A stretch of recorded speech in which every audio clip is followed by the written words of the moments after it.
We're doing another PC build, and you may be wondering, well, what build are you doing now? Well, I never owned one of these processors. Now, I've owned a lot of Intel processors in my time, all the way from Sandy Bridge through to Haswell, and that's pretty much it, along with a lot of other Core 2s and Pentiums and whatnot. But my curiosity's got the best of me, and I want to test out one of these.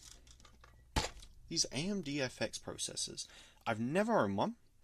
I've never actually even used one. The only CPUs from AMD that I have now are the Phenom, which you guys have all seen, and is an absolutely excellent chip for everything, pretty much, still. 6 cores, 6 threads, it's still got a lot of brunt, and I have my Ryzen rigs, but I've not really owned a lot of AMD stuff. Well, like I said, my curiosity got the better of me, and I bought an AMD FX processor. This one doesn't happen to be the 8350 that it says. This is an upside down 6300. All the transistors are going to fall out. Focus on it, there you go, 6300. This is going into an Asus M5A97 Evo board, which I wanted to get a decent board. Now, I didn't want to go cheap because although AMD FX is pretty old and a lot of people seem to still think they can charge the premium for some of these boards, which I don't get why, but that's people for you on eBay. I want to see sort of how the performance is, so I'm sort of buying just the kind of... I don't want to go cheap and have throttling issues with cheap crappy motherboards, but I don't want to go super expensive where I'm paying 100 plus quid for a motherboard for a platform that is so dead in the water it's not even funny anymore. So I bought the M5A97 Evo, which is, from what everybody seems to say, is a very decent board for the money. They were sort of mid-range, but they were really competent overclocking boards. They were actually just dead good motherboards. It was Asus doing things right as they normally do, to be fair, for Asus. This is the first one that I bought. So it does come with this, well, I don't know if you want to call this a cooler or if you want to call this a hairdryer, but it does come with a hairdryer. This is the not so nice FX cooler. I can't remember what this one was, but it is a cooler if I wanted to use it, which I doubt I will because I have a Hyper 212 spare. And then obviously we have the AMD FX 6300.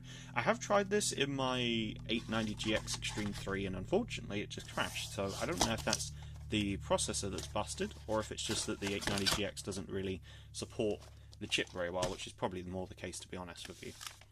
And then what have we got for case? Well, again, it's another one of those cheapy budget cases that I love to use apparently, even though they're not all great. I was going to buy a deep cool case because I wanted 3 fans, but it's a pile of junk, to be honest with you. So I bought this, what is this? It's an Cool Aero 300, if memory serves me right. We'll find out, actually. I was going to say it says on there, but so yeah, it says cheap case again, although cheap cases seem to do okay for what I need them for. Again, I'm not going to be spending a whole bunch of money into a platform that's pretty shitty at this point, but again, it's curiosity. So I bought a decent case. It's got 2 fans in the front here, well it doesn't, but I will be adding them in. It's got an optical drive if you want to add that. It's a nice looking case. A lot of these, I just don't get it. We'll take a look inside. Otherwise it's actually a reasonable case. I don't get what it is with these cheap cases. Half of them that I looked at, if I can get this off with one hand, there we go. Half of them that I looked at had, like, just so much bling to them, and I just can never find just a case that is just a case. Like, a decent case without junk, with just a case that you can stick your PC into and it actually functions as a case and not as a glamour model, if you will. And unfortunately it just seems that half these manufacturers seem to think that you need that. So, but this is the Aero 300 if memory does serve me right. Yep, there it is, Aero 300. Get rid of that because you don't need that. It's a reasonably decent case. You have 3 hard drive bays, you have a 120mm fan in the back, place for two 120mm fans. Obviously, like I said, optical drive, which actually I believe is 2. No, that's interesting. Has space for 2 optical drives, but only one of them is available. Okay. Weird.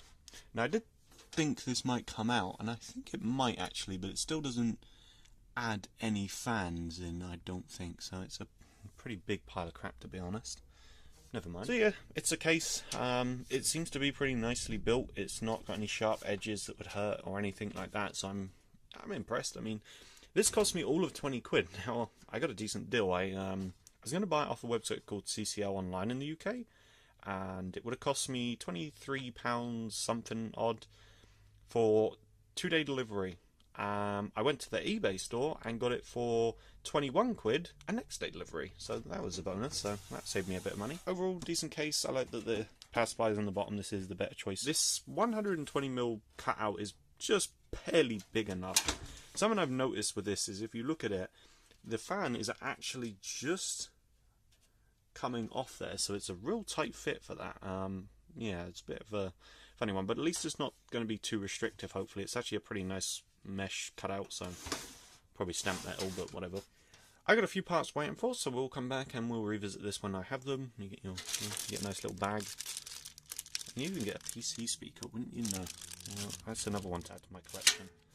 Well, I shall come back when I have the motherboard. I should have the. I've also bought an 8320. You may be wondering why. I kind of wanted the sort of best. Well, I wanted the 6-core and I wanted an 8-core. Obviously, 9590 is just an overclocked 83 series. So I went 8320. Again, some people seem to think that they can spend, or they can put a bid for an 8350 at like 70 plus quid, and I still don't get those people, but that's neither here nor there. So let's go ahead and take a look at the motherboard. So here's the lovely test bed. We have our Asus motherboard here, which, there it is the Evo R2. This is the M5A97. Stock AMD cooler. So let's give this thing a run up. I haven't tested this yet. I've got a single 4GB of RAM stick in there. The FX 6300. Let's go ahead and give this a test here.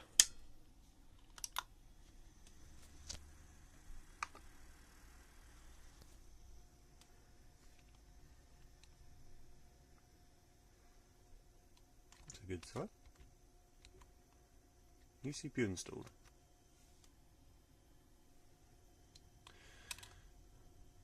The current BIOS settings do not fully support the boot device. Well, that's probably because there's not a boot device on this motherboard.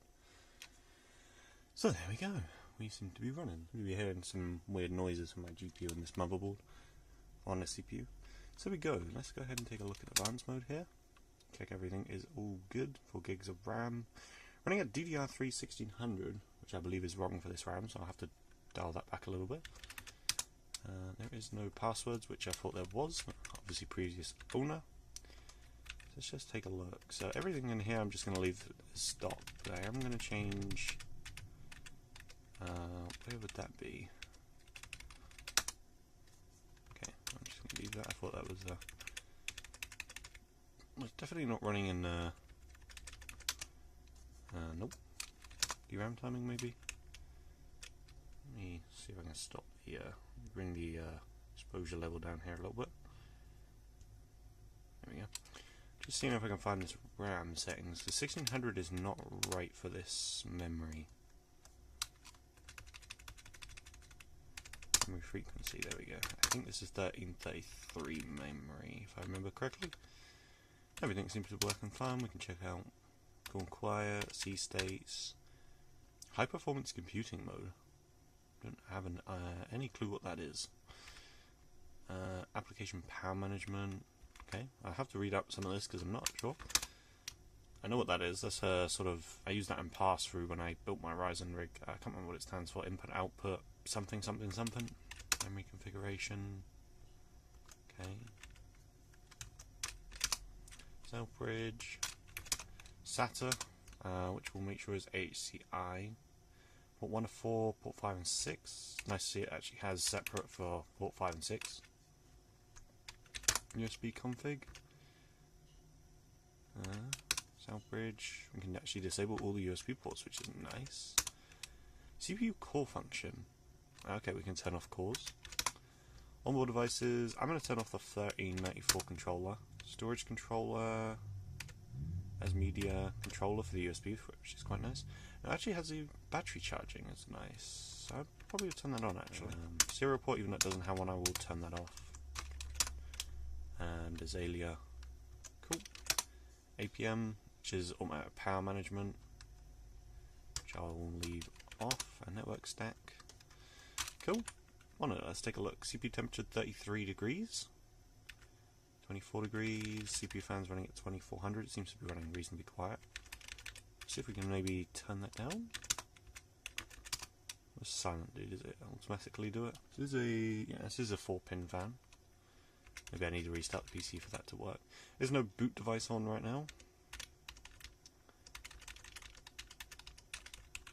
Cool. I should probably hook a network adapter up. Is this gonna ask me for a BIOS? Can I do this through internet maybe? It's running 2603, 2015. It's probably about right. You can actually see, maybe this is actually 1600 megahertz memory. But let's restart. Save and changes. So yeah, so I got a 7750 on it right now. I tend to put a 480 in it because I want to use the 7750 on another PC, the Ryzen rig.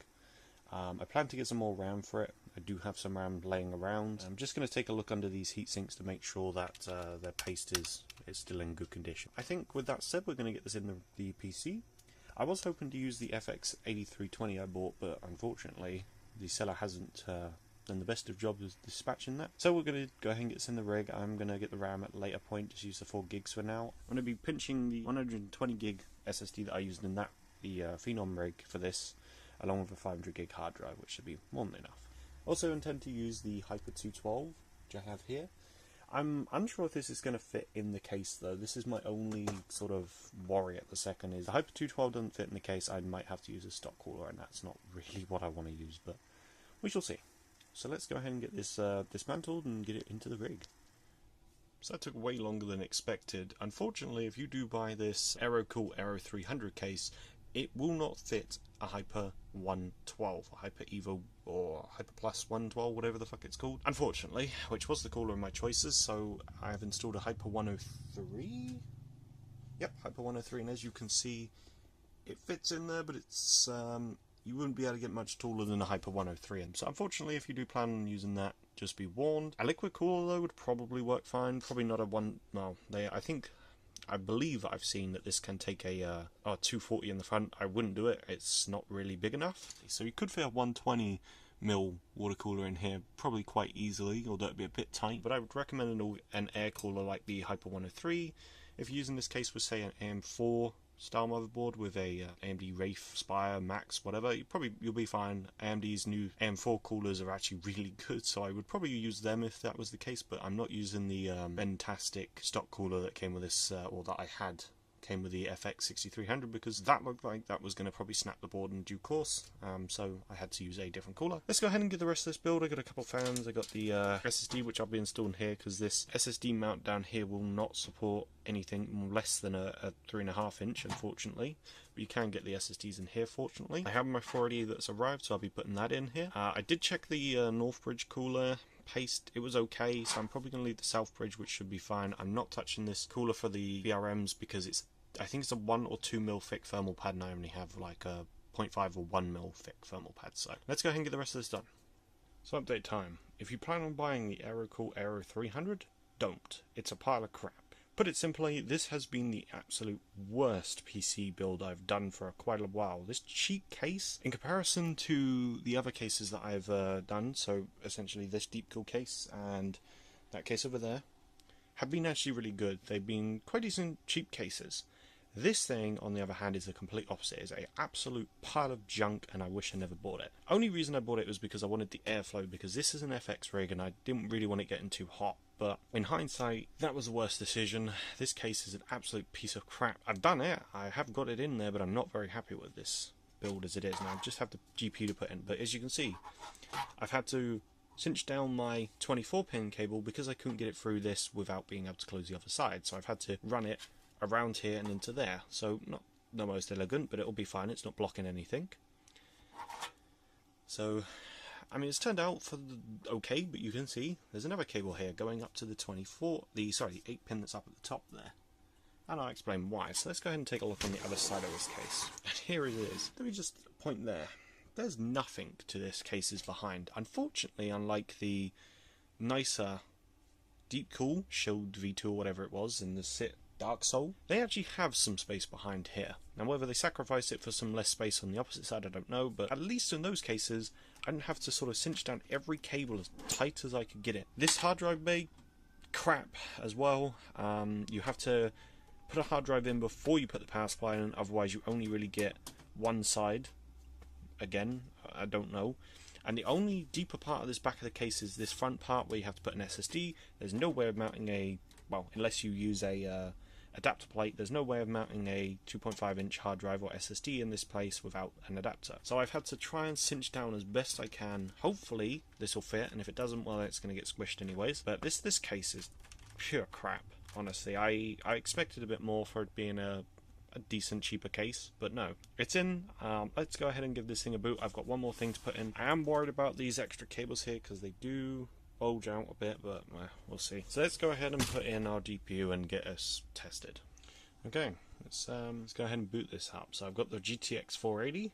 Yes, it's a bit of a weird card to use in it. The 7750 would have been the better choice. The 7750 I want to use in a different PC because it has a slightly worse power supply. So let's go ahead and apply power. I don't know if this 480 works though, by the way, so this will be interesting. So let's see if we got our... Well, it seems I didn't get the power light right, but everything seems to have worked. So let's see if we get some power. Again, I don't know if this 480 works, so it does seem to.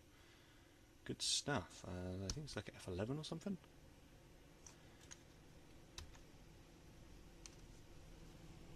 So let's go into the BIOS here. I got some CPU fans set up, so we shall go. Oh, we can use a mouse, can't we? I forget about these. Very lovely BIOSes. Let me see if I can bring the exposure down here for you. I will try my best to keep this steady. We'll keep it on normal. Let's go into our advanced here. It's pretty hard to do actually. So we're going to go to monitor. So CPU fan, I'm going to stick to, I don't know, what's that running at actually? 1400? Probably not my issue.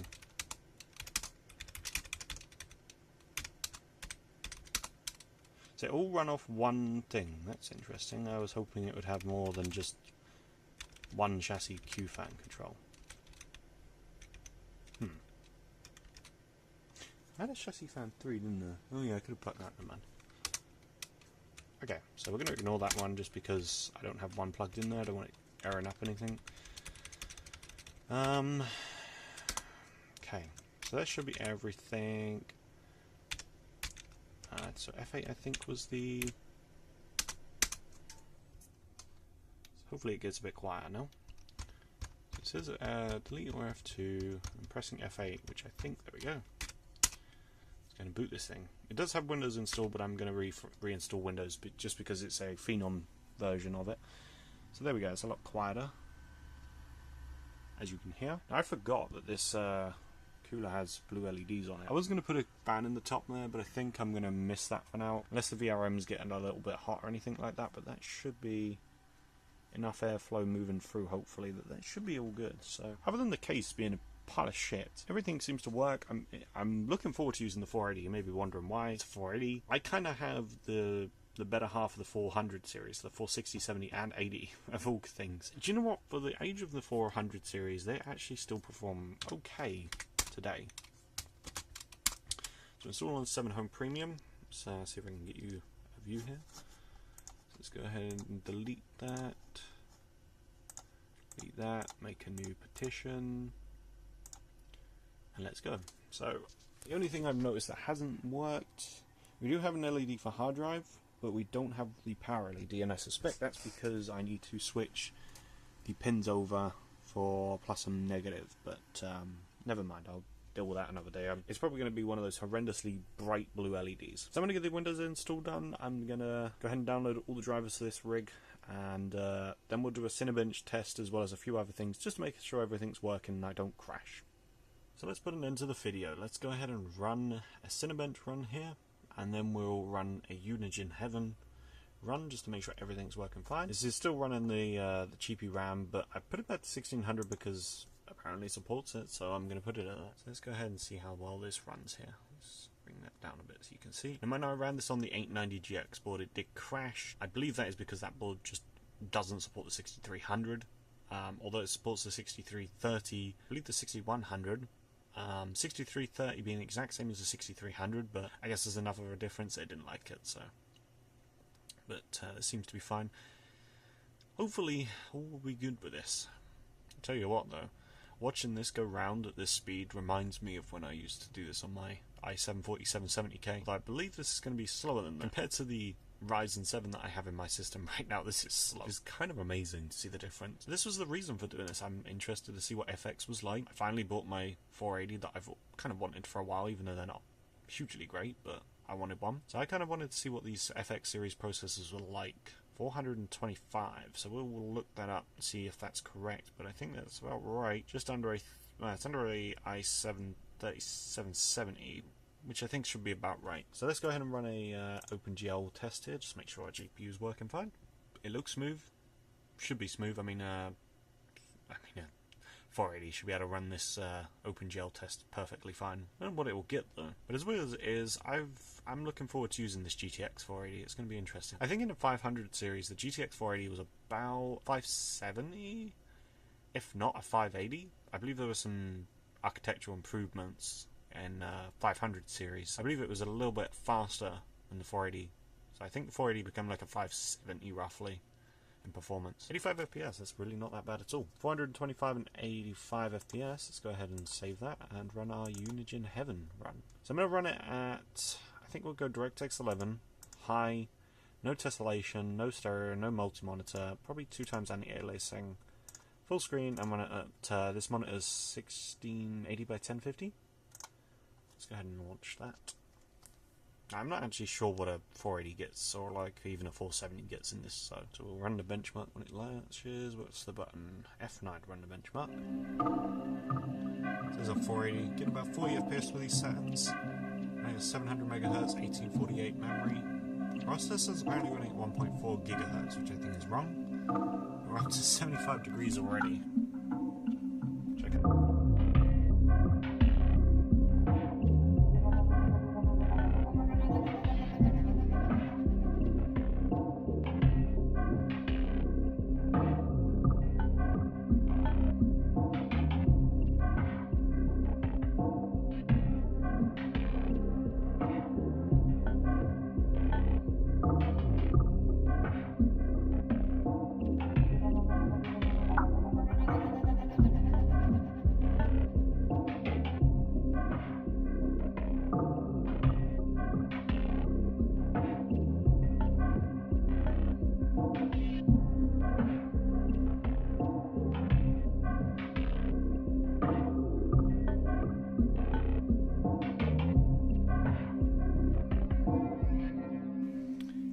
At the end, so let's see what performance we get. You hear that 480 starting to ramp its fan. It's got about 85 degrees, which is normal operating temperature for it. So there we go, 47 FPS, 102. We had some weird dips, so 8 FPS at the minimum, max of 85. Not terrible. So let's go ahead and quit out of that. You hear that 480 winding down, just for you people that have never heard of 480. Let's go ahead and finish up the video with a lovely rip-roaring degree. So now I can actually see the max temperature was 86 on the GPU. Let's see what else. Anything was recorded here? So it was up at 701 and got up to about 60%, which is about 2400 RPM. CPU temperature really didn't go much higher than about 40, which is good. We saw about 50-ish % use, mainly around there. Does it show us our speeds? No, unfortunately not. But here we go. Let's just go ahead and put it up to 70.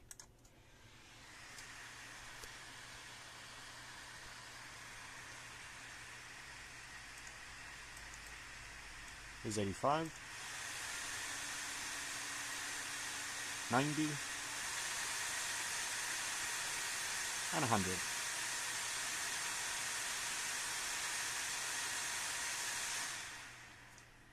That thing's loud. But there we go. We're finally finished with this build. Other than the RAM, but this video is done. My closing thoughts for this case. I still am maintaining my opinion. This is a pile of crap. Don't buy it.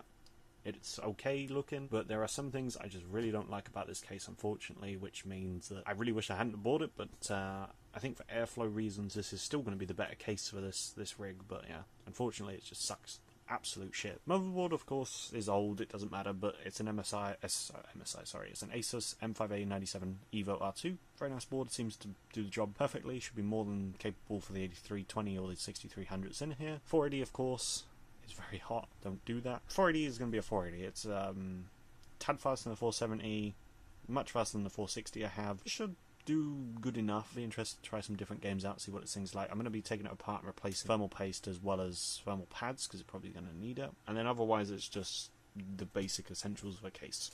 So that's the end of this video. Thank you for watching. Do leave comments, likes and whatnot down in the description. And I'll catch you guys. And I'll catch you guys in the next one.